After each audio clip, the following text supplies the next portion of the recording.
This is my daughter's pet baby tortoise called Mo. We've called him Mo because he's really speedy, like the runner Mo Farah, and he's exploring the garden at the moment. He's a tiny baby tortoise, not very old, less than a year. You can see how tiny he is compared to my hand there, look. And he's going on a real adventure. I hope he doesn't get stuck.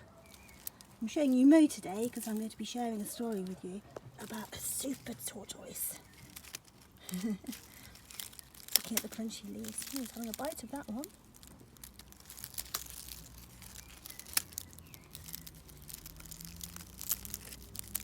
Don't think he's quite sure. Anyway, I hope you like Mo the tortoise.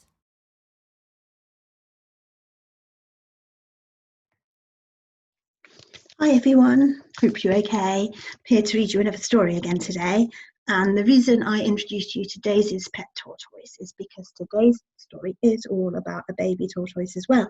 And it's called Space Tortoise. I hope you enjoy it. Sounds exciting, doesn't it? Once, in an old rusty bin, in an old rusty playground, in an old empty park, lived a little tortoise. The park doesn't look much fun, does it? Doesn't look very welcoming, a bit overgrown and old. There's a tortoise peering out of his bin. The tortoise's bin was cosy, warm and dry all year round, even in winter. What more could a little tortoise need? It's really cute, doesn't it? Inside there he is on his shell, rocking back. Look at his lamp. I think it's made out of a twig and a cake wrapper. He's pretending to watch TV, but really it's an empty box in his bin home. He's making the most of everything, recycling everything. But the tortoise never saw any other animals in the park, and sometimes he'd search for them in the long grass. He's lonely. He'd look for them on the top of a slide and under the swings. He never found them. One night, the tortoise was gazing up at the sky. There he is with his candle in the park, keeping himself warm. Look at those candles glowing up there, he said to himself. That must be where the other animals are. I wish I could join them. But how could a little tortoise get to the top of the sky? He thinks all the stars are little animals, holding their candles just like he is. The next day, the tortoise found an old book in his bin. It was filled with pictures of space rockets. You see, it's got a book about space just there. Did you see the space launch on TV last week? Did you watch the rocket take off? It was really exciting, wasn't it? I think the tortoise is excited too by the thought of going up in a rocket. That's what I need to get to the top of the sky, he said. Where will I find a rocket? You see, he's dressed himself as an astronaut. He's got a bottle top and a straw out his back for the oxygen, and he's got a plastic bowl over his head just there. The tortoise peeked out of his bin, and there, right in front of the moon, was a rocket. He thinks he's found a rocket just there. The little tortoise picked up his candle and set off across the park. You see what he's got to travel through to get to the rocket.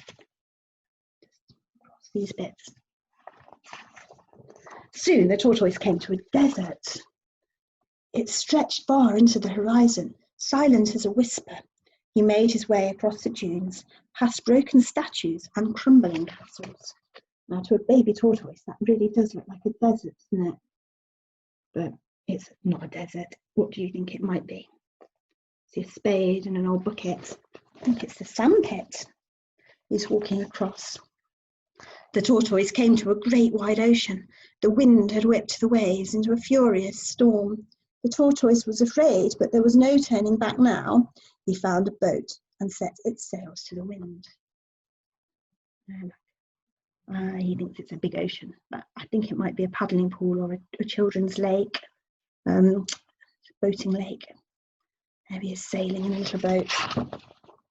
At last, the tortoise came to the furthest shore. There was the rocket right in front of him.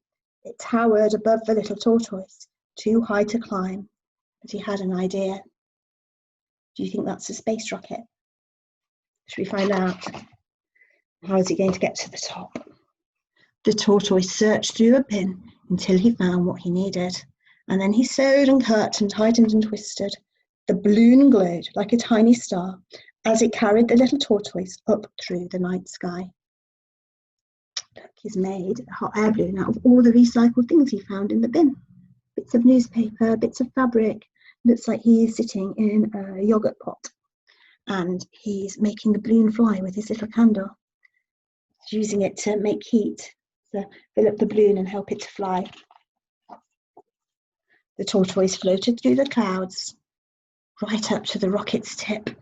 But there was a problem. He couldn't see the cockpit anywhere, or the boosters, or the fuel tank.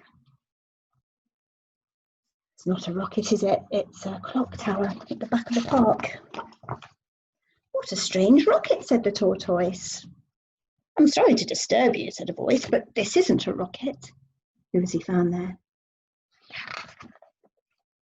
The tortoise turned round, and on the ledge was a tiny mouse. What are you doing up here? Said the tortoise, taken by surprise. I'm looking at the stars, the mouse smiled. Beautiful, aren't they? The sky looks lovely. The tortoise frowned. Stars? You mean those lights up there aren't candles being held by other animals? No, said the mouse. There are no animals in the sky, just stars. The tortoise hung his head. Oh dear. And he turned to go home. Can you remember the tortoise thought that the stars were little animals like him, lighting up their candles, lighting up the sky? He just wanted some friends. He's given up now, he's going home. But wait, said the mouse. Why don't you stay for tea? My house is right there, see? I love this picture, isn't that beautiful? Look, what can you see in the woods? The tortoise couldn't believe his eyes. Behind the clock tower, on the other side of the park, there were hundreds of little animals' houses, each one lit by a candle. He was kind of right. There are animals like him lighting up their houses. And in fact, the candles looked just like stars. There's a badger and another mouse. And the tortoise went on a lovely adventure to find some friends, but he didn't find them in space, he found them in the woods, and he's not going to be lonely anymore. Oh, what a lovely, lovely story. Hope you enjoyed it. I really enjoyed reading it to you, and I'll read you another story really soon. Take care and have a lovely day.